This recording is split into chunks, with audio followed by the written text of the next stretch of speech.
সৃষ্টির বাদশাহ এই মাসে আসছেন। হায় হবিগঞ্জের মানুষ, সিলেটের মানুষ, আপনারা বৃহত্তর, আমি তো বাংলাদেশের মানুষকে নিয়ে কাঁদি।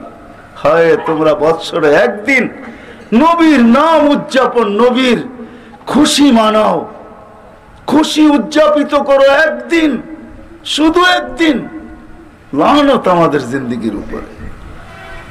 আমি সিলেটে 4 দিন ধরে বলতেছি, আমি কোনো বিরোধী না কারো, না আমি মৌলুদের বিরুদ্ধে, মিলাদের বিরুদ্ধে, মিলাদ বলতে আল্লাহ রসুলের জন্ম এবং অস্তিত্বের বিরুদ্ধে না। আমি জন্ম না হইলে রসুল পাইতাম তো পাইতাম কোত্থেকা, আমি জন্মের পক্ষে। ওই প্রচলিত মিলাদ মনে করেন না, মিলাদ আরবিতে জিজ্ঞাসা করেন, ডিকশনারিতে দেখেন।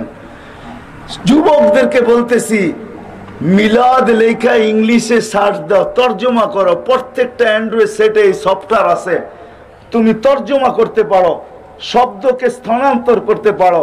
মিলাদ লেখো, ইংলিশে স্থানান্তর করো, দেখো আমারটাই ইংলিশে আসবে। জন্ম, অস্তিত্ব, এটার বিরুদ্ধে না আমি, খুশিরও বিরুদ্ধে না আমি, আমি খুশির পক্ষে। আল্লাহর রসুল দুনিয়ায় আসছে, এর চেয়ে বড় খুশি কি হবে? সমগ্র সৃষ্টি যদি ওই দিন খুশি মানাইতে পারে, আমি কেন পারবো না? যেদিন আসছিলেন ওই দিন সমগ্র সৃষ্টি খুশি ছিল না, ছিল না? গোলক ওলামা খুশি ছিল না, না ছিল?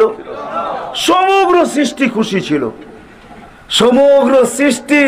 ফেরেশতারা গলা লাগাইতেছিল আর সুসংবাদ দিতেছিল, দুজাহানের বাদশা জমিনে না পা দিয়া দিছে। আজকে দুজাহানের বাদশা জমিনে পা দিছে, জমিন পর্যন্ত খুশিতে নাচতে ছিল। দুজাহানের বাদশা আমার পিঠে পা দিয়া দিছে।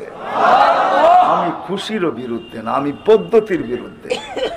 একদিন শুধু চিল্লানো, স্লোগান দেওয়া উচিত ছিল পুরা মাস নবীর সুরত বয়ান করা, নবীর সিরত বয়ান করা, নবীর শান বয়ান করা, নবী কেন আসছেন এটা বয়ান করা, নবী করছেন কি আমাদের জন্য এটা বয়ান করা, করতেছেন কি এটা বয়ান করা।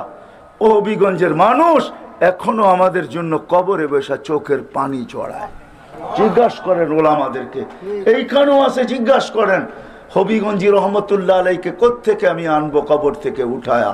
তোফাজ্জল হোসেন হবিগঞ্জি রহমতুল্লাহ আলাই যদি উঠে আনতে পারতাম কবর থেকে, তাইলে এই চেয়ারে বসায় তাকে দিয়ে সত্যায়িত করতে পারতাম যে আমিও দেখছি আল্লাহর রসুল উম্মতের জন্য এখনো কবরে কাঁদে, এখনো কাঁদে। কোত্থেকে আমি ওই লোকগুলা উঠে আনবো? কোত্থেকে এখনো কাঁদে, কবর থেকে কাঁদতে কাঁদতে উঠবে। আমার কাছে রেওয়ায়াত আছে, তাহকিক উলামা কোরআনে,